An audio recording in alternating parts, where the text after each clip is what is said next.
उसकी स्कोप क्या है, वो स्कोप को आइडेंटिफाई करना, उसकी एंटिसिपेशन, मतलब हम कितना बेच सकते हैं और कस्टमर को कितना सेटिस्फाई कर सकते हैं, जो हमारी कंपनी को प्रॉफिटेबिलिटी की तरफ ले जाए, उसी को मार्केटिंग बोलते हैं।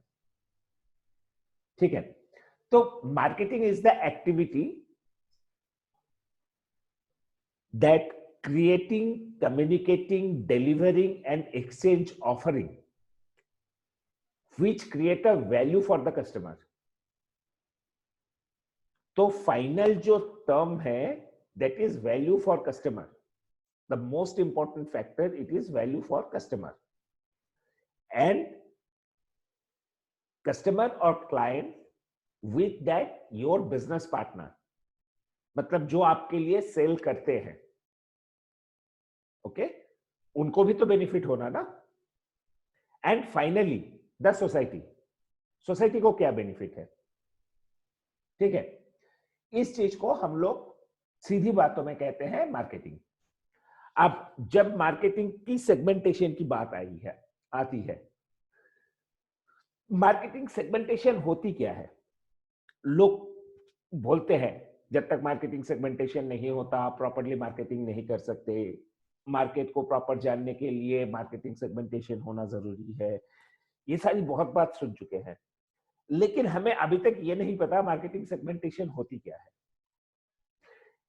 देखिए, जैसे किसी भी चीज को हम लोग कुछ कैटेगरीज में डिवाइड कर सकते हैं, सिमिलरली मार्केट को भी ऐसे डिफरेंट डिफरेंट सेगमेंट में डिवाइड कर सकते हैं। तो बेसिकली 7 स्टेजेस होते हैं जहां पे, या 7 कैटेगरीज होते हैं जहां पे हम लोग मार्केट को सेगमेंट करते हैं। क्या क्या? एक होता है जियोग्राफिकल, दूसरा होता है डेमोग्राफिकल, तीसरा psychography, behavioural, volume, product and benefit. अब जियोग्राफिक सेगमेंटेशन, जियोग्राफिक सेगमेंटेशन बोले तो जैसे अगर हम लोग हिंदुस्तान को ले लेते हैं, हिंदुस्तान को इन ब्रॉड हम लोग 5 कैटेगरी में डिवाइड कर सकते हैं, north, east, west, south and central. अब ये पांचों एरिया की अलग अलग रिक्वायरमेंट है, अलग अलग क्राइटेरिया है, वेदर अलग है, यहाँ के लोगों की रहन सहन अलग है, बेस, कपड़े पहनने की तरीका, खाना पीने की तरीका, बोलने की तरीका, हर चीज यहाँ पे अलग हो जाती है। तो इसको कहा जाता है जियोग्राफिकल सेगमेंटेशन। नेक्स्ट आती है डेमोग्राफिकल सेगमेंटेशन। डेमोग्राफिकल सेगमेंटेशन को हम लोग अगेन 5 तरीके में डिवाइड कर सकते हैं। 5 तरीका कौन सा? पहला होती है एज वाइज, दूसरी होती है सेक्स वाइज, तीसरा होता है ऑक्यूपेशन, कि हम लोग किसको टारगेट करते हैं।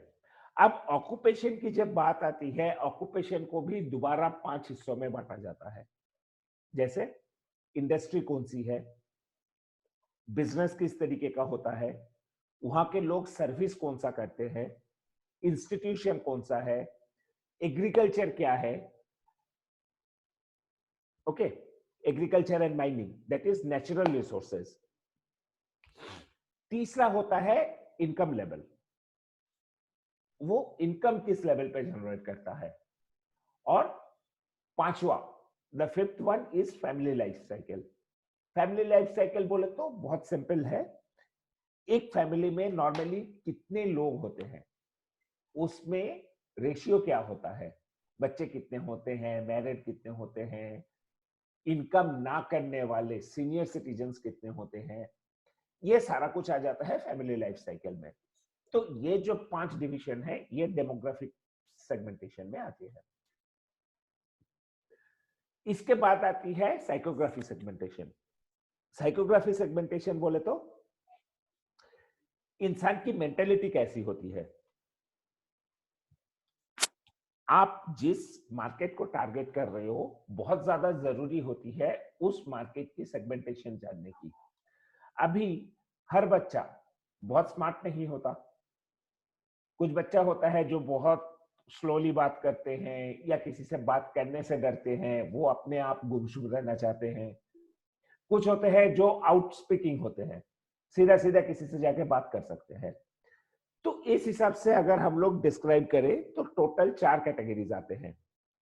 एक इनोवेटर्स, दूसरा अर्ली अडॉप्टर्स। अर्ली अडॉप्टर्स मतलब जैसे मान लीजिए आपको कुछ नया चीज दिखा। सबसे पहले इनोवेटर्स की बात करते हैं। इनोवेटर्स क्या होता है? जो हमेशा नए चीज के तलाश में रहते हैं। नया कोई आइडिया, नया कोई तरीका, खाना बनाना, नया कोई टेस्ट, वैसा। दूसरा होता है एडेप्टर। एडेप्टर्स क्या करते हैं? इनोवेटर्स ने कुछ बनाया, उसको एक्सेप्ट करना। अब ये एडेप्टर 3 कैटेगरी के होते हैं। एक अर्ली एडेप्टर, एक अर्ली मेजॉरिटी और एक लेट मेजॉरिटी। अर्ली एडेप्टर बोले तो आप कोई सा भी प्रोडक्ट लेके आओ, आपकी टारगेट मार्केटिंग के एक 4-5% लोग ऐसे होते हैं जो फटाफट उस प्रोडक्ट को ले लेते हैं। क्यों? उसके दिल में हमेशा ख्वाहिश होता है वो प्रोडक्ट है क्या, उसको टेस्ट करना। और जब तक वो उसको टेस्ट नहीं करता, उसको सुकून नहीं मिलता। तो वो होते हैं अर्ली एडेप्टर्स। Early majority. अब ये अर्ली एडेप्टर्स वाले जब अपना रिव्यूज देना शुरू करते हैं कि मैंने ये प्रोडक्ट इस्तेमाल किया या सर्विस इस्तेमाल किया, इसके बाद मुझे अच्छा लगा, बुरा लगा, जो भी है, ये जब उन्होंने देना शुरू करते हैं, उसको जो एडॉप्ट करते हैं उसको अर्ली मेजॉरिटी बोलते हैं। थर्ड कैटेगरी होती है लेट मेजॉरिटी। लेट मेजॉरिटी को हम लोग दूसरे हिसाब में ये बोल सकते हैं जो चेंजेस से डरते हैं। अभी जैसे हिंदुस्तान की फार्मर्स को ले लो, इंडियन फार्मर्स को ले लो। एग्रीकल्चर टेक्नोलॉजी आज के दिन में इतनी डेवलप हो चुकी है, लेकिन इंडियन फार्मर अभी भी जो 50 साल पहले कन्वेंशनल तरीके में खेती करते थे, आज के दिन में भी वही तरीका अपनाते हैं। वो लोग कुछ डेवलपमेंट नहीं किया। तो ये होती है late majority. And finally laggards. Laggards बोले तो क्या होता है? अभी जैसे आप सितंबर अक्टूबर तक एक ऐसा सिचुएशन था, अगर आपको बाहर कहीं जाना है, आप अपनी सिटी से बाहर कहीं जाते हो, तो मजबूरी है आपके मोबाइल में आरोग्य सेतु ऐप होना। अगर आरोग्य सेतु ऐप आपके मोबाइल में नहीं है तो आपको बाहर जाने नहीं दिया जाता था। एयरपोर्ट से या रेलवे स्टेशन से आपको वापस भेज दिया जाता था। तो वो जबरदस्ती अपनाना, जहां पे फोर्स की जाती है कि आपको ये करना ही है, उसको लैगर्ड्स बोलते हैं। ठीक है। नेक्स्ट कैटेगरी आती है segmentation based on behaviour. Behaviour में क्या क्या आता है? फर्स्ट तो उन लोगों की आती है बायर ओकेशन। बायर ओकेशन बोले तो कब खरीदते हैं। एक रेगुलर बेसिस पे खरीदना अलग बात हो जाती है, लेकिन जैसे ईद हो गया, दिवाली हो गया, न्यू ईयर हो गया, ऐसे टाइम पे किसी भी चीज की मार्केट थोड़ा हाइक करता ही है, करता है ना? तो वो है परचेज ओकेशन। दूसरा ऑप्शन है बेनिफिट्स। नॉर्मली आप देखते होंगे मार्च अप्रैल में या दिसंबर में डिस्काउंट सेल होता है, करेक्ट? Yes sir, yes. या फिर एक के साथ दूसरा फ्री। तो कस्टमर एक ऐसे चीज भी ढूंढते हैं, बेनिफिट। जब उन लोगों को बेनिफिट दिया जाता है उस टाइम पे वो लोग ज्यादा परचेज करते हैं। और finally last, that is user status. जैसे मान लीजिए आज के दिन में अगर किसी के पास एंड्रॉयड फोन नहीं है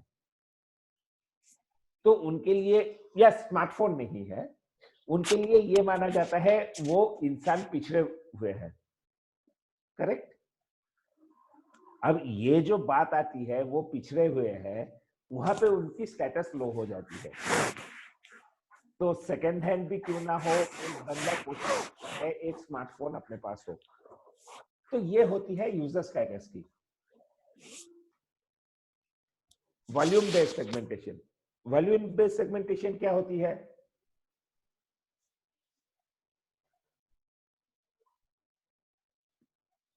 वॉल्यूम बेस्ड सेगमेंटेशन होती है कि आप जिस मार्केट में एंट्री करने की कोशिश कर रहे हो, उस मार्केट की टोटल वॉल्यूम क्या है। जैसे मान लीजिए आपने एक प्रोडक्ट बनाया जो स्कूल स्टूडेंट के लिए है। ओके, तो स्कूल स्टूडेंट की वॉल्यूम कैसा है, कितना है हमारे टोटल पॉपुलेशन में, उसकी वॉल्यूम कितना है। तो ये जो हिसाब आती है उसको हम लोग बोलते हैं volume based market. Okay.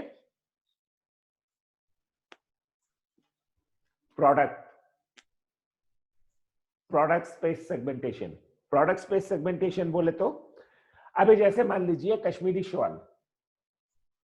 Kashmiri shawl अगर हैदराबाद में लाके बेचने की कोशिश किया जाए, क्या होगा?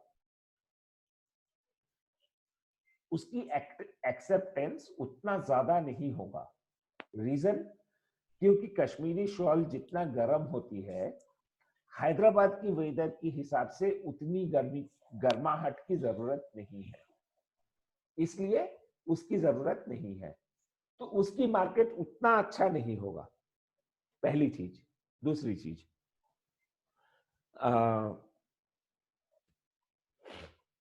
पंजाब में लस्सी बहुत अच्छा बनता है, सही है ना? यस। ओके। अब देखिए, लस्सी जितना पंजाब में चलता है उतना साउथ इंडिया में नहीं चलता। साउथ इंडियन खाने में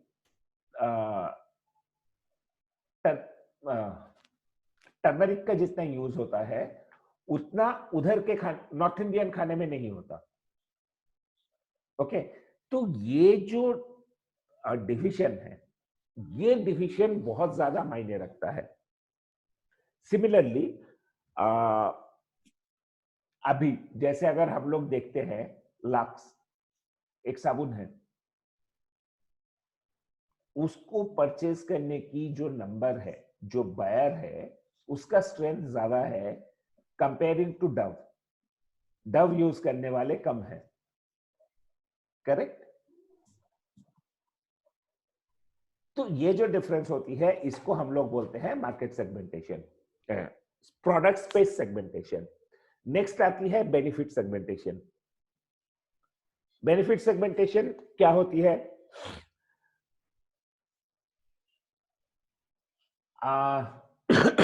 सॉरी, अभी जैसे देखिए, मार्केट में मान लीजिए 4-5 टूथपेस्ट अवेलेबल है।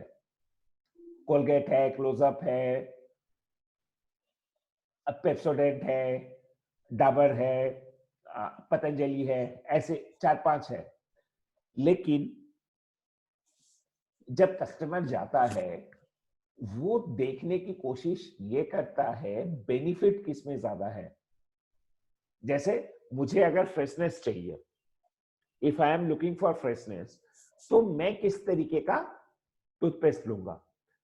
जो टूथपेस्ट मैं लूंगा डेफिनेटली वो टूथपेस्ट दूसरा कोई नहीं लेगा, उसकी रिक्वायरमेंट वो नहीं होगा। दूसरा कोई नहीं लेगा बोलने का मतलब मेरा ये नहीं था कि वो यूनिक बायर है। वो यूनिक बायर नहीं, मेरा रिक्वायरमेंट एक दूसरे पर्सन के रिक्वायरमेंट के साथ मैच करे ये जरूरी नहीं है। तो कौन सा प्रोडक्ट मुझे बेनिफिट देता है? अब नॉर्मली होता क्या है, हिंदुस्तान के लोग शुगर ज्यादा खाते हैं, मीठा ज्यादा खाते हैं। करेक्ट। तो मीठा ज्यादा खाने की वजह से दो चीजें उन लोगों के जिस्म में हम लोग देखते ही देखते हैं।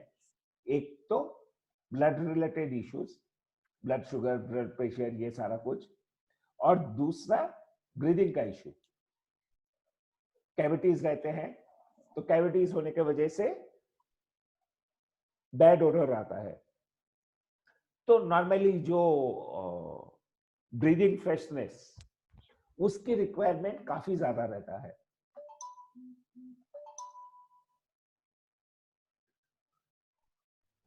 तो ये मोटा मोटा हो गया सेगमेंटेशन। अब ये तो गया बेसिक मार्केटिंग की बात। अब हम लोग जंप करते हैं डिजिटल मार्केटिंग में, क्योंकि हम लोगों की काम बेसिक मार्केटिंग से नहीं है, हमारा काम है डिजिटल मार्केटिंग, राइट? तो जहां पे हम लोग डिजिटल मार्केटिंग की बात करती हैं, डिजिटल मार्केटिंग होता क्या है?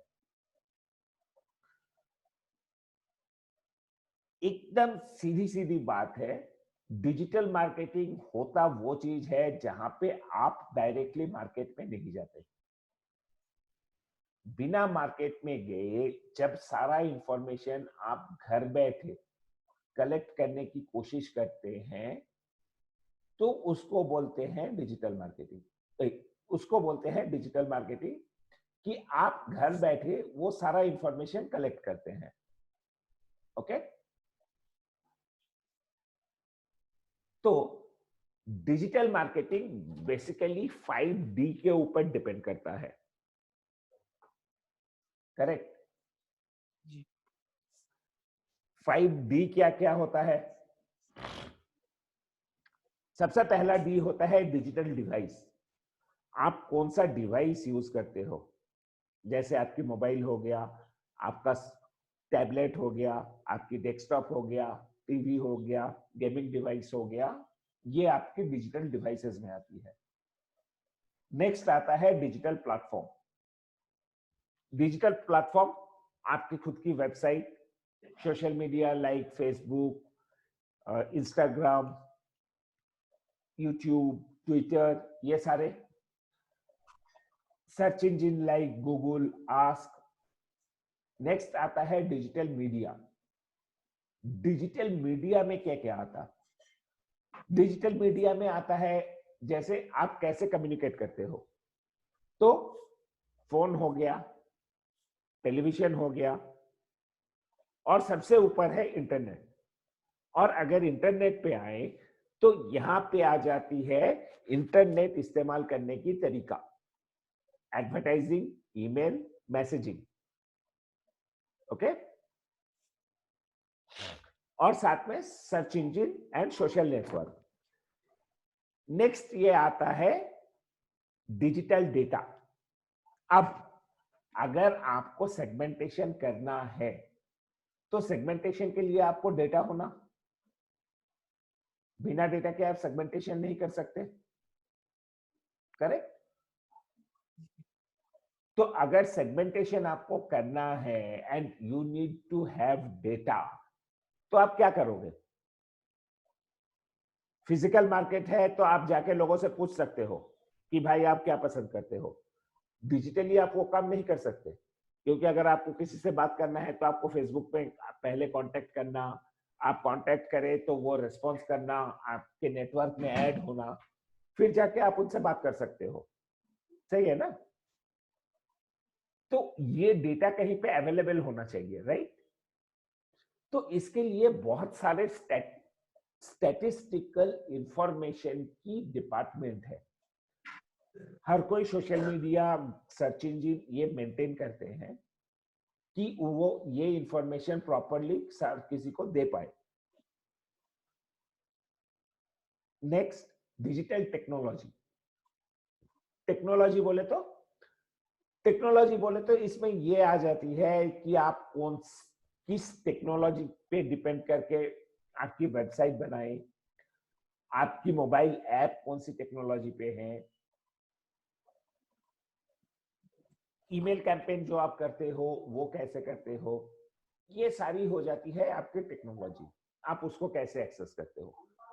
अब इन सब के साथ आपको मार्केटिंग करने के लिए या अपने आप को प्रमोट करने के लिए आपके पास कुछ एसेट होना पड़ता, राइट? अगर आप अपना, मान लो आप शर्ट मैन्युफैक्चरिंग करते हो, तो अगर आप अपना शर्ट बेचना चाहो तो आपके पास शर्ट होना, एक मैन्युफैक्चरिंग यूनिट होना, नहीं तो किसी एक थर्ड पार्टी से मैन्युफैक्चरिंग करा के उसको इस्तेमाल करना, करेक्ट ना? और उसके साथ साथ आपको ये भी होना,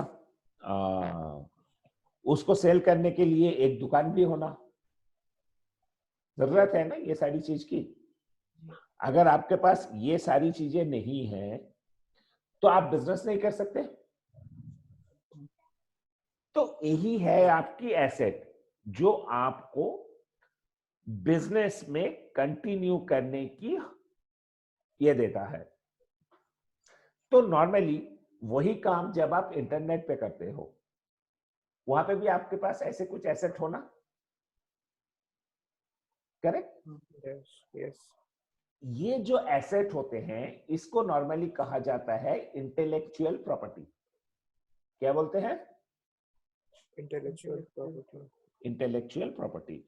ये जो इंटेलेक्चुअल प्रॉपर्टी होती है इसके ऊपर डिपेंड करता है कि आपकी बिजनेस कैसा मूव होना, उसकी पॉपुलैरिटी क्या है, उसकी ऑथेंटिकेशन क्या है। ओके?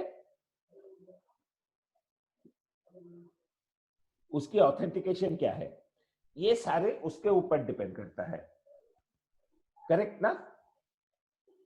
Yes. तो क्या क्या होना आपके पास?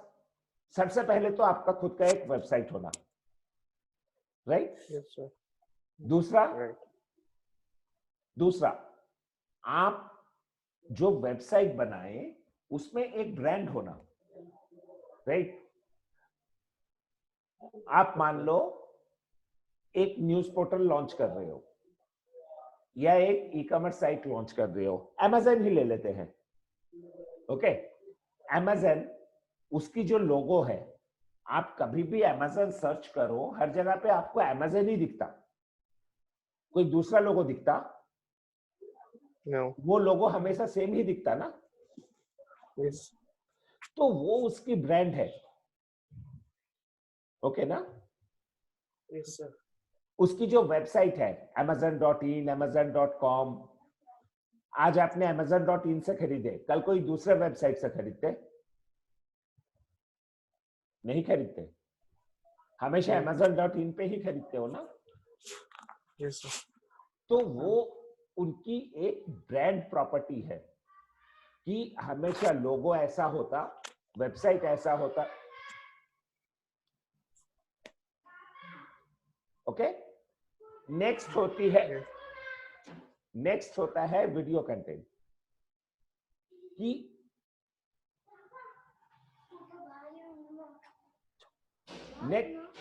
नेक्स्ट होता है वीडियो कंटेंट जो Amazon एडवर्टाइजमेंट ये करता है।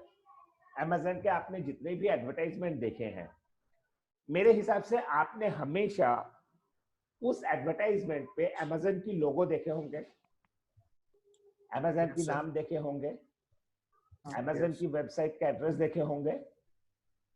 तो उस कंटेंट को अपना बनाना इंपॉर्टेंट, क्योंकि आज आपने एक वीडियो बनाया, कल के दिन मुझे वो वीडियो अच्छा लगा, मैं उसको उठा के अपना बना लिया, कर सकते हैं ना? No. नौबान, अगर उस पे Yes, sir. कॉपीराइट नहीं है तो कर सकते हैं। Yes, sir. Without copyright. हाँ, तो उसमें कॉपीराइट होना, ओके? Yes. तो इसीलिए बोल रहा हूं कि उसको अपना बनाना। सिमिलरली इमेज को भी आप करिश्मा माधुरी दीक्षित का एक कोई फोटो लेके अपनी ब्रांड की प्रमोशन नहीं कर सकते, Yes. राइट? क्यों नहीं कर सकते? क्योंकि Madhuri Copyright. Dixit as a person itself she is a brand, और क्योंकि वो ब्रांड है तो उसके परमिशन के बगैर आप उनका इमेज यूज नहीं कर सकते। The same thing it happens for your company also. आपको अपनी कंपनी के लिए भी ऐसे ही इमेज बनाना कि जो आपके परमिशन के बगैर कोई यूज नहीं कर सकता। Okay. फिफ्थ एलिमेंट होता है कंटेंट, आप जो लिखते हो, रिटन कंटेंट, आप जो लिखते हो वो चीज। नेक्स्ट, आपकी online products and tools. Online products and tools मतलब आप जो वेबसाइट बनाते, उस वेबसाइट की पर्टिकुलर कुछ टेक्निकल डिटेल्स होती है, Yes. उस वेबसाइट में आप पर्टिकुलर टूल्स यूज करते हैं। Yes, sir. अगर उसकी लाइसेंस आपके पास नहीं है और कंपनी कल के दिन में बोले भाई आपके पास लाइसेंस नहीं है, मैं ये विड्रॉ कर रहा हूं, आपकी काम चलेगा? No. नहीं चलेगा।